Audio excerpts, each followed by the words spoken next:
ते शब्दामध्ये आपण मांडू शकणार नाही. आज अण्णाभाऊ साठे जरी मातंग समाजाचे असले तरी त्यांनी या प्रत्येक देशातल्या 18 पगड 12 बलुतेदार समाजातील सर्व लोकांना सवय काय असते, समाज काय असते, स्वाभिमान काय असते याचं जाणून करून देण्याचं काम पूर्ण आयुष्यभर त्यांनी केलं. याचं मुख्य कारण असं होतं की मी ज्या समाजामध्ये जन्माला आलो त्या समाजामध्ये मला शिकण्याचा अधिकार नव्हता.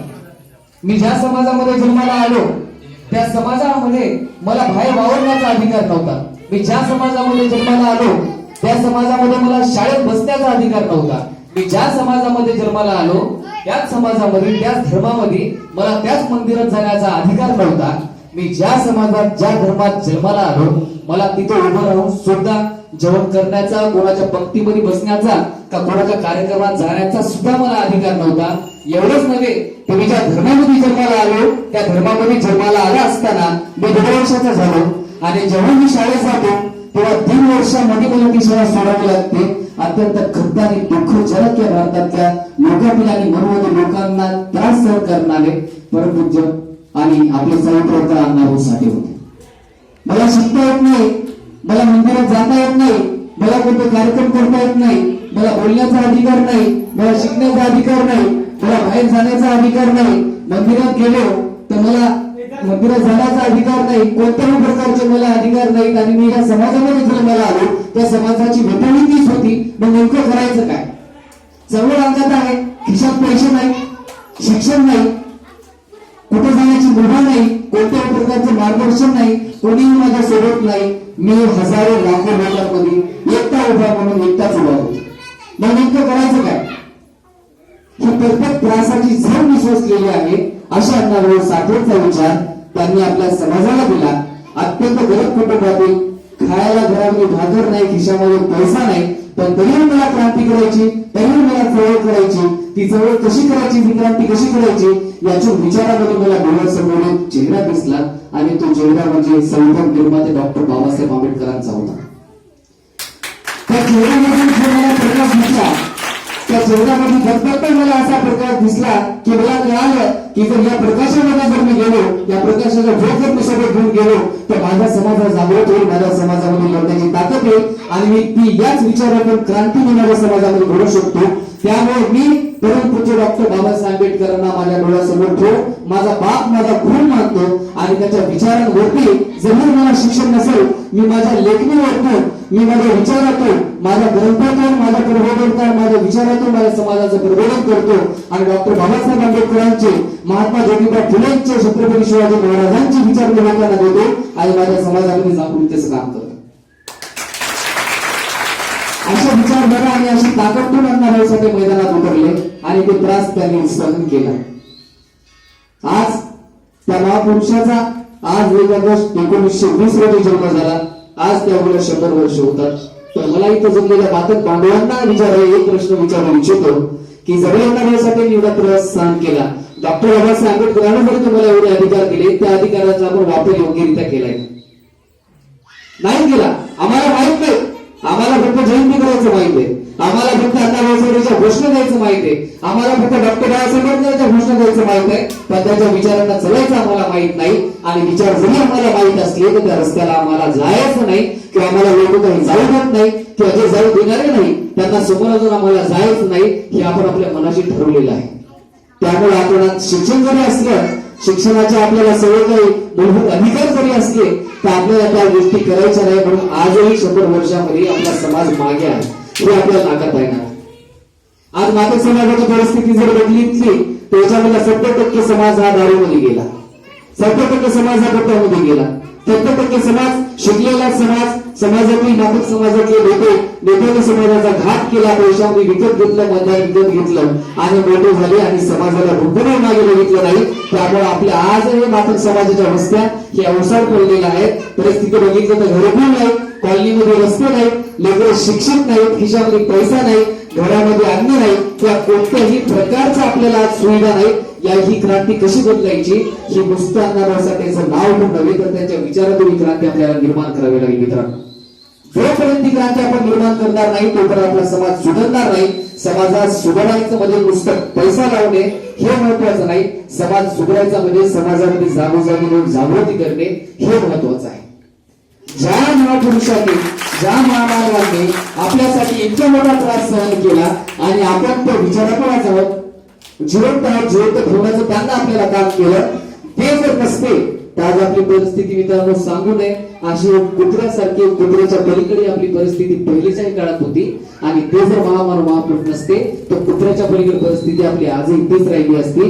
कोणत्यातरी घोड्याच्या नाल्यामध्ये आपण पडून राहिलो असतो, लोकांच्या घोड्याच्या नाल्या आपण साफ केल्या असत्या, पण त्या होऊ नये म्हणून आपल्याला अतोनात रात्र दिवस त्रास सहन करून, अंगावर दगड झेलून अत्यंत त्रास सहन करून आपल्याला शिक्षण दिले डॉक्टर बाबासाहेब आंबेडकरांनी. अण्णाभाऊ साठेंनी त्यांच्या विचारातून मात्र समाजामध्ये जागरूकता दिली, पण ती जागरूकता आपण योग्यरित्या पाळत नाही ही गोष्ट आपल्याला मान्य करावं लागेल. ती जागरूकता करण्यासाठी आपल्याला ते विचार वाटावे लागतील. आणि अण्णाभाऊ साठेंचं नाव जरी घेतलं तर मला वाटत नाही की पुस्तक वाचण्याची गरज आहे. अण्णाभाऊ साठेंच्या नावातच आमचं एक पुस्तक आहे. नुसतं त्या नावाचा अर्थ जरी आपण समजू शकलो तर नेमकं समाजाला जागरूकता कसं करायचं आपल्याला कळत आहे. सगळ्यात महत्वाचा भाग याच्यामध्ये जागरूकता म्हणजे काय आहे? जागरूकता म्हणजे स्वाभिमान. ज्यांना स्वाभिमान माहिती असतो तेला माणसं विकल्या जातात ना झुकल्या जातात. कापलं तरी हरकत नाही, कापून उरून, तर मान आम्हाला झुकवायचं माहित नाही, मोडत पण वाकणार नाही, हे त्या नाकामध्ये ताकद असते. ही ताकद जोपर्यंत समजणार नाही, ही ताकद जोपर्यंत कळणार नाही, याची जाणीव जोपर्यंत होणार नाही तोपर्यंत आपल्याला काही समजणार नाही. आज आपल्या घरामध्ये लोक येताना एक विचारत मातंग समाज आहे, याच्यामधलं कोणतंही माणूस उभं राहू शकत नाही, उभं राहू शकत नाही. गरीब परिस्थिती आहे, राजकारणात पैसा लागतो मान्य आहे, पण त्या पैशापेक्षा त्या उपकारापेक्षा सगळ्यात मोठा अधिकार दिला ज्याला चांगल्या चांगल्याच्या गांडीला घाम येतो तो म्हणजे अधिकार मतदानाचा अधिकार आहे. आणि मातंग समाजामधल्या ठिकाणी जर रस्त्यावरती उभा राहिला आणि त्याच्या पाठीमागे जर पूर्ण ताक केलं जर मातंग समाज राहिला तर त्याच्या गांडीमध्ये राजाच्या पुढच्या वर्षी राहणार नाही. हे तुम्ही रस्त्यावरचा फकीर तुम्ही रस्त्यावरती मातंग समाजातला उभा करा आणि समाजाने जर त्याला ताकद देण्याचा जर बळ गेलो तर त्याच्यावर मोठा राजा नाही असं मी मानतो. तर आपल्याकडे करायचं नाही. समाजामधला जर एखादा युवा तरुण समोर जात असला तर त्याला कोणत्या तरी धर्माच्या नावावरती एवढं करायचं, त्या धर्माच्या नावावरती त्याला जाती एवढं लावायचं आणि आपल्या समाजा माणसाला आपल्या समाजाच्या लोकांनी हाणून पाडण्याचं काम करायचं. ही परिस्थिती दुसऱ्या लोकांनी आपल्यामध्ये निर्माण केलेली आहे. त्यामुळे आपण आपल्याच जो आपला बाप आहे, ज्या बापाने आपल्याला देण दिली त्या बापाच्या विचारातून आपण दूर गेलेलो आहोत. तो विचार आधी बदलावा लागेल, ती परिस्थिती बदलावी लागेल. ती आलेली साखळी ज्या लोकांनी केली ती साखळी आधी तोडावी लागेल. जाती धर्माचे बंधनं तोडावे लागतील आणि समाजाला जागरूकताच नव्हे तर समाजामध्ये काम करणाऱ्या युवा तरुणांना आपल्याला फक्त ताकद देण्याची गरज आहे. आपला समाज सुधारल्याशिवाय राहणार नाही हे मी तुम्हाला शब्द देतो. हे ताकद निर्माण करण्याचं काम तुम्ही करा. नुसती जयंती साजरी करून हार घालून किंवा मोठमोठे बँड बाजे लावून आपण काहीही सिद्ध करू शकणार नाही. 100 वर्ष झाले आपण त्यातच गेलो. आजही आपल्या घरावरती ना छत नाही, ना घरामध्ये आपल्या फरची नाही. आज आपली तीच परिस्थिती आहे. ती झोपडे आपली घर त्या झोपड्यात घर आहे, तीच घरासमोर गंदगी नाली आहे, तेच घरासमोर काटे कुपाडे आहे. त्याच्या विपरीत आपण कुठेही जागरूकता करू शकलो नाही. आणि जे समाजातले शिकले सवरले, ज्यांनी कमाई केली, जे मोठे झाले, त्यांनी समाजाला 2 रुपयाची काय जागरूकता करण्याची सुद्धा भेट दिली नाही. ही आपल्या मातंग समाजामधली अत्यंत गरीब परिस्थिती आणि खेळाची गोष्ट ही आपल्याला मान्य करावी लागेल. क्रांती करायला मित्रांनो 100 लोकांची गरज नसते.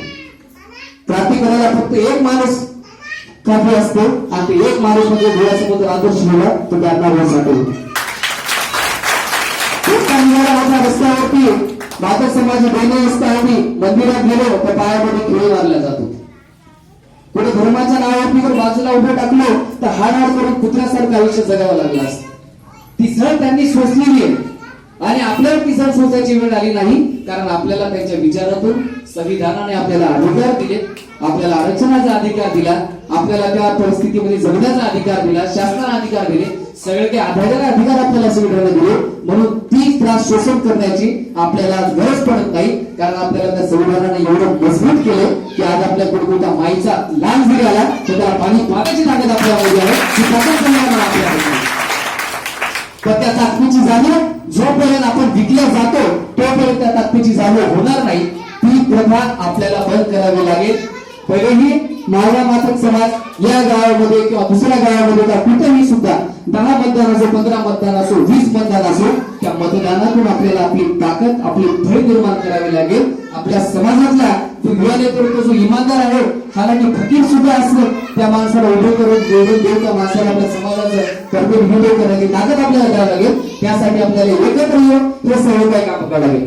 आपण म्हणू इच्छिता की आज महाराष्ट्राची जी परिस्थिती जर बघितली तर मातंग समाजाला कोणतेही नेतृत्व नाही, कोणत्याही प्रकारचा मोठा राजकीय नेता नाही. फक्त आणि फक्त जर एक माणूस जर मातंग समाजातील जर 100 वर्ष आधी 70 वर्ष आधी जरी लढा संविधानाचे होता तर ते डॉक्टर बाबासाहेब आंबेडकर होते. आणि आजही जर मातंग समाजासाठी कोणी लढत असेल तर श्रद्धेय आदरणीय बाळासाहेब आंबेडकर म्हणजे त्यांचंच रक्त आहे. त्याची जाणीव सुद्धा आपल्याला करून घ्यावी लागेल. राजकारणाचा भाग सोडून द्या. आज जरी मी वंचित बहुजन आघाडीचा कार्यक्रम अध्यक्ष असलो आणि आज जरी मी श्रद्धेय बाळासाहेब आंबेडकरांचं नाव घेत असेल तर त्या बापाचे आपल्यावरती एवढे उपकार आहेत की आपल्या पिढ्याने हजारो वर्ष गेले तरी ते उपकार आपण फेडू शकणार नाही. त्यामुळे तर हाताला बळ देणं आपलं काम आहे. आणि बळ आपण त्यांच्यासाठी नाही, बळ आपण आपल्यासाठी नाही.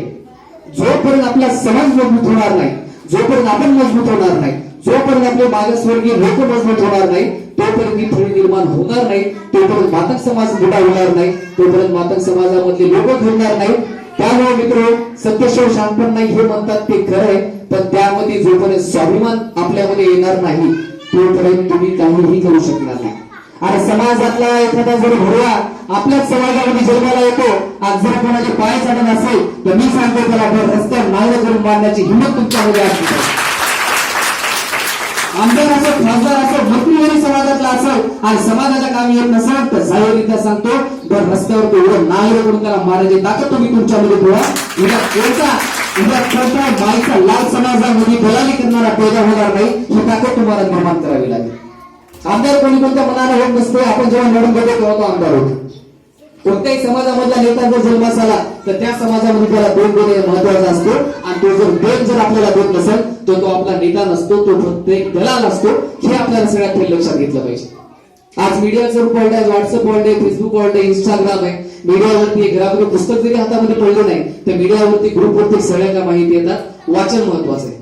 जोपर्यंत तुम्ही वाचणार नाही, जोपर्यंत तुम्ही महत्वपूर्ण वाचन करणार नाही तोपर्यंत तुम्हाला काही करणार नाही. मातंग समाजातला एखादा शिक्षित बनून जरी आपण शिकलेला क्लासरूम अधिकारी जरी उभा केला आणि त्याला अण्णाभाऊसाठी जीवन चौकड्यावर जर विचारलं तर मी तुम्हाला साहेब सांगतो त्याला त्यातलं काही माहिती राहणार नाही. त्याला फक्त एवढं माहिती की मी आज संविधान मोठ्यांचा काय फायदा घेतला तर फायदा घेतला, मातंग समाजातून मोठा झालो, गाडी आली, होडी आली, बंगला बांधला, सगळ्या काही गोष्टी केल्या, माझी बायको, माझं घर, माझं लेकरं, बस मला बाकीच्या गोष्टी घेते नाही. इतक्यापर्यंत जे लोक राहिले ती लोक समाजाचा घात करणारे होते, ती लोक समाजाला दुसऱ्या दिशेला नेणारे होते. ती दिशा आपल्याला गरीब जरी असलो, आपल्या खिशात काही जर नसला, अंगावर फाटके कपडे जरी असले तर मी तुम्हाला आताच सांगितलं समाजाला एकजूट करण्याची ताकद ठेवा. तुमचे फाटके अंगावर कपडे जरी असले तर चांगला कोटवाला माणूस तुमच्याजवळ चुकल्याशिवाय राहणार नाही, हे मी तुम्हाला शब्द देतो. त्यामुळे मला एवढं बोलायचंय की अण्णाभाऊ साठे हे फार मोठं व्यक्तिमत्व होतं. अण्णाभाऊ साठेंबद्दल जेवढं बोलावं तेवढं कमी आहे, पण त्याच्या त्रासाची जाणीव असणं आपल्याला फार गरजेचं आहे. त्या व्यक्तीने जो त्रास सहन केला आणि जो प्रकाश डॉक्टर बाबासाहेब आंबेडकरांचा त्यांच्या समोर उभा टाकला, आता प्रज्ञापासून त्यांना मातंग समाजाला जी जागरूकता केली तो त्यांच्या त्रासाची झळ त्यांना लागली, ते आपल्याला लावून ठेवावी लागेल. त्यांनी जे समाजाचं स्वप्न बघितलं, समाजाला मोठं करायचं, समाजामध्ये राजसत्ता द्यायची, समाज हा माझा गरीब नाही, समाजाला विचारसरणीतून मला मोठं करायचं, विचारातून त्यांच्या परिवर्तन करायचं, जातीय धोरणातून त्यांना बाहेर काढायचं, ते परिवर्तन मित्रांनो आपल्याला करावे लागेल. त्यामुळे या जयंतीनिमित्त मी एवढंच बोलतो. मला इथं बोलवलं, माझा मान केला, सत्कार केला. मी तुमच्या सर्व मित्र बांधवांचे, महिला मंडळीचे, माझ्या वरिष्ठांचे आभार व्यक्त करतो. आणि आणखी एकदा अण्णाभाऊ साठे जयंतीच्या हार्दिक शुभेच्छा. अण्णाभाऊ साठेंचा, अण्णाभाऊ साठेंचा, डॉक्टर बाबासाहेब आंबेडकरांचा. धन्यवाद.